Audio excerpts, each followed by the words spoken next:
नमस्कार दोस्तों, स्वागत है आप सभी का हमारे न्यूज 20 टीवी पर। तो दोस्तों, मैं आज आपके लिए लाया हूं देश और दुनिया की 20 बड़ी खबरें। तो आपको एक एक करके सभी खबरें विस्तार से बताई जाएगी, तो वीडियो को अंत तक देखना ना भूले। तो चलिए दोस्तों, शुरुआत करते हैं आज की पहली खबर के साथ। दोस्तों, आज की पहली खबर पश्चिम बंगाल से है। दोस्तों, अब पूर्वी मोर्चे पर चीन को मुंह तोड़ जवाब देगा भारत। हाशिमारा एयरबेस पर तैनात किए राफेल विमान। आपको बताते चलो कि दोस्तों, चीन के साथ सीमा विवाद को लेकर जारी तनातनी के बीच भारत ने बड़ा कदम उठाया है।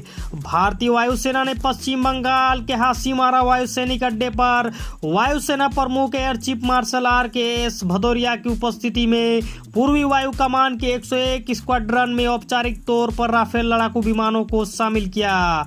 101 स्क्वाड्रन वायुसेना की राफेल लड़ाकू विमानों से सुसज्जित दूसरी स्क्वाड्रन पिछले साल सितंबर में राफेल लड़ाकू विमानों को 17 ग्लोब्स एरो स्क्वाड्रन में शामिल किया गया था। वही दूसरी खबर दोस्तों, पुलिस कमिश्नर के पद पर राकेश अस्थाना की नियुक्ति का विरोध। विधानसभा में पारित हुआ प्रस्ताव।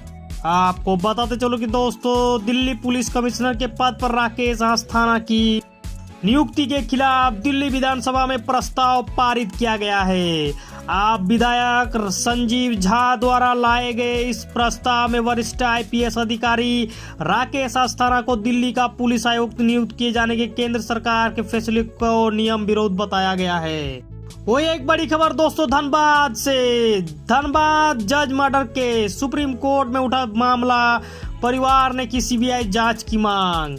आपको बताता चलो कि दोस्तों, झारखंड के धनबाद में डिस्ट्रिक्ट जज उत्तम आनंद को टेम्पो ने टक्कर मार दी, जिसके बाद उनकी मौके पर ही मौत हो गई थी। 28 जुलाई को जब जज आनंद मॉर्निंग वॉक पर निकले तो रणधीर वर्मा चौक पर उनके साथ यह हादसा हुआ। पहले तो इसे एक हादसे के तौर पर ही देखा जा रहा था, लेकिन जब पुलिस को इस घटना की CCTV फुटेज मिली तो अब हत्या के एंगल से जांच शुरू हो चुकी है। 29 जुलाई को इस मामले को सुप्रीम कोर्ट में उठाया गया और CJI NV रमना ने इस पर टिप्पणी भी की। वही दोस्तों, अमेठी में बनेगा केंद्रीय मंत्री स्मृति ईरानी का आलीशान मकान, बेटे जौहर ने किया भूमि पूजन। आपको बताते चलो कि दोस्तों, अमेठी से भाजपा के सांसद एवं केंद्रीय मंत्री स्मृति ईरानी के अमेठी में बनने जा रहे घर का भूमि पूजन गुरुवार को उनके बेटे जौहर ईरानी ने किया। स्मृति के प्रतिनिधि विजय गुप्ता ने बताया कि क्षेत्रीय सांसद ने वर्ष 2019 के लोकसभा चुनाव के दौरान जनता से वादा किया था कि वो अमेठी में अपना घर बनाएगी। उसी वादे को पूरा करने की कवायद के तहत स्मृति के पुत्र जौहर ईरानी ने मकान निर्माण के लिए भूमि पूजन किया। वही मोदी सरकार का बड़ा ऐलान, मेडिकल कोर्स में OBC को 27%, EWS को 10% रिजर्वेशन।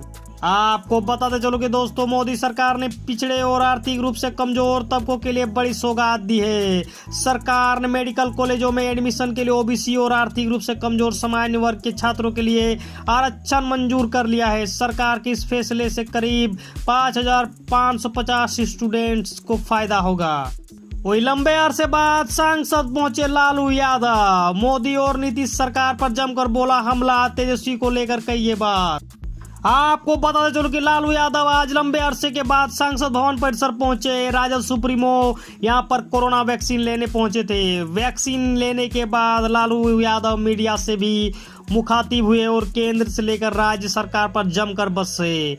बता दें कि इन दिनों लालू यादव जमानत पर बाहर निकले और दिल्ली में अपनी बेटी मिशत भारती के आवास पर रहकर इलाज करा रहे हैं। वहीं जातिगत जनगणना को लेकर सियासत तेज, तेजस्वी बोले PM मोदी तक बात पहुंचाने के लिए डेलीगेशन बनाए CM नीतीश। आपको बताते चलो कि जातिगत जनगणना को लेकर बिहार में सियासत गर्म है। CM नीतीश कुमार के इसकी मांग उठाने और केंद्र सरकार के इनकार के बाद रोज नए नए बयान आ रहे हैं।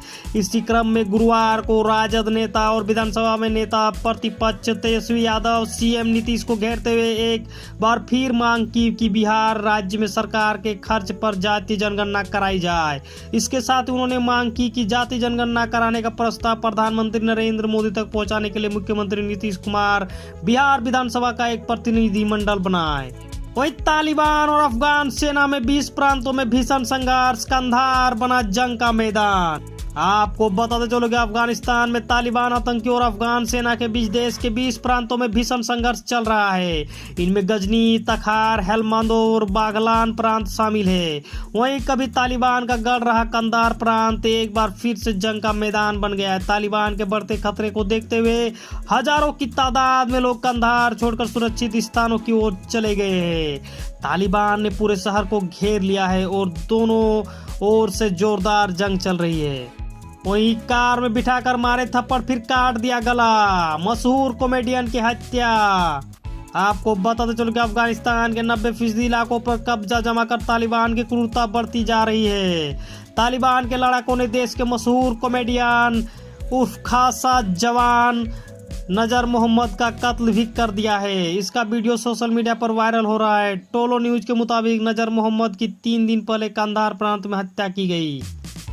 वहीं इंदौर से खबर दोस्तों, नेशनल शूटर नमन पालीवाल की सड़क हादसे में मौत, महिला खिलाड़ी भी घायल।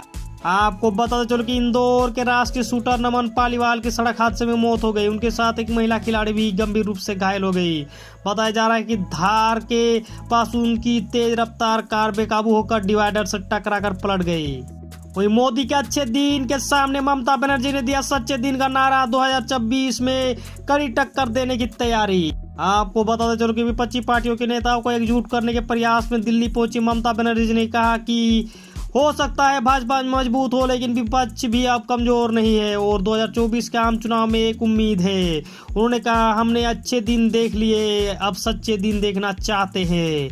हमें देश के लोगों पर भरोसा है, जो लोग उन्हें सपोर्ट किया करते थे शायद अब नहीं करेंगे।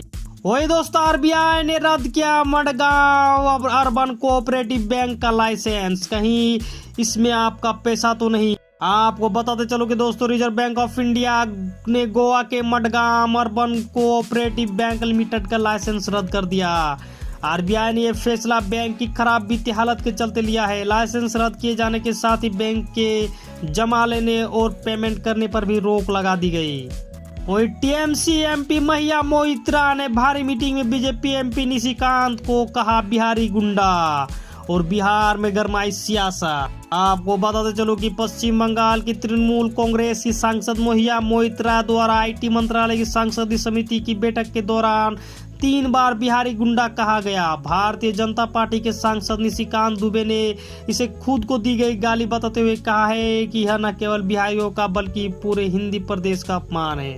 वही कोरोना के आधे मामले केरल में, राज्य में 31 जुलाई और 1 अगस्त को संपूर्ण लॉकडाउन, केंद्र ने विशेषज्ञों की टीम भेजी। आपको बताते चलो कि कोरोना महामारी की आशंका के बीच केरल में तेजी से संक्रमण के मामलों में इजाफा हो रहा है। कोरोना संकट पर काबू पाने के लिए केरल सरकार ने 31 जुलाई और 1 अगस्त को राज्य में संपूर्ण लॉकडाउन लगाने का ऐलान किया है। वहीं केंद्र ने राज्य सरकार की मदद के लिए विशेषज्ञों की एक टीम भेजी है। फिलहाल देश में करीब 43,000 के आसपास मामले सामने आ रहे हैं। इसमें से आधे मामले केरल में हैं। 26 जुलाई को यहाँ 11,586 मामले थे। 28 जुलाई को 22,056 हो गए, यानी लगभग 2 गुने मामले यहाँ से आ रहे हैं। वही दोस्तों, राकेश टिकैत पर यूपी बीजेपी का पलटवार, योगी बैठैया है बक्कल तार दिया करे और ट्विटर पर मचा हंगामा। आपको बताते चलो कि भारतीय किसान यूनियन नेता राकेश टिकैत के लखनऊ में किसान आंदोलन की धमकी के बाद बीजेपी ने पलटवार किया है।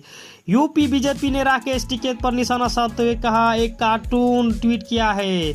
इस कार्टून में किसी का नाम नहीं लिखा गया है, लेकिन इसमें इस्तेमाल की गई भाषा से योगी सरकार पर सवाल उठ रहे हैं। बीजेपी ने कार्टून ट्वीट कर कैप्शन दिया है, ओ भाई जरा संभल के जाइयो लखनऊ में।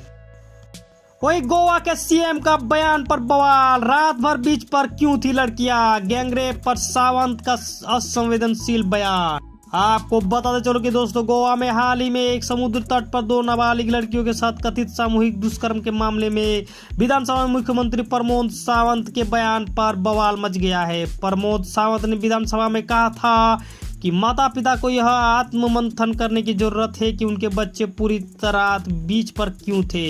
इस बयान को लेकर विपक्ष हमलावर हो गया है और इसे शर्मनाक बताया। वही शिवसेना के संजय राउत ने शरद पवार को बताया भीष्म पितामह। बीजेपी सांसद ने पूछा उनका दिल पांडवों के साथ। आपको बता चलो कि ममता बनर्जी के दिल्ली दौरे के बीच शिवसेना सांसद संजय राउत ने एनसीपी अध्यक्ष शरद पवार को विपक्ष का भीष्म पितामह बताया है। उन्होंने कहा कि ममता बनर्जी आकर्षण का केंद्र बनी हुई है, लेकिन बिना कांग्रेस के मोदी पर विजय पाना संभव नहीं लग रहा है। राउत के बयान पर भाजपा सांसद के बयान पर चुटकी लेते हुए पूछा लिया, इसलिए वह मन से पांडवों के साथ है। खबर एमपी से दोस्तों, मध्य प्रदेश की सियासत एक बार फिर उपचुनाव की कसौटी पर उतरेगी। आपको बताते चलो कि मध्य प्रदेश की सियासत एक बार फिर उपचुनाव की कसौटी पर उतरने वाली है। इस बार 3 विधानसभा क्षेत्रों और लोकसभा की 1 सीट के लिए उपचुनाव होने वाले हैं। हालांकि अभी चुनाव कार्यक्रम की घोषणा नहीं हुई है, लेकिन राजनीतिक दल तैयारियों में जुट गए हैं। क्षेत्रवार सामाजिक समीकरणों को सहेजने के साथ प्रत्याशी चयन की कवायद शुरू की जा चुकी है।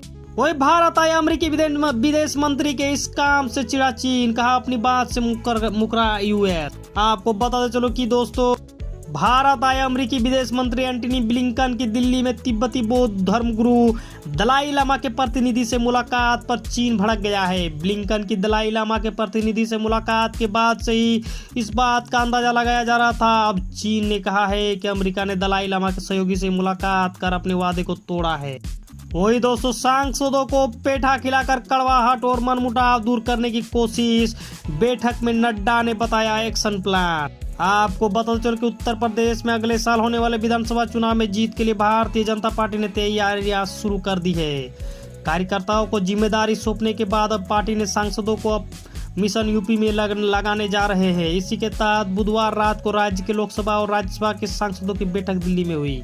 तो दोस्तों, आज के लिए बस इतना ही। दोस्तों, अगर हमारी वीडियो आपको पसंद आए तो वीडियो को लाइक करें, शेयर करें और सब्सक्राइब करें। दोस्तों, इस तरह का डेली न्यूज अपडेट पाने के लिए बेल आइकन को दबाना ना भूलें। नमस्कार, आदाब, सत श्री अकाल, जय हिंद, जय भारत।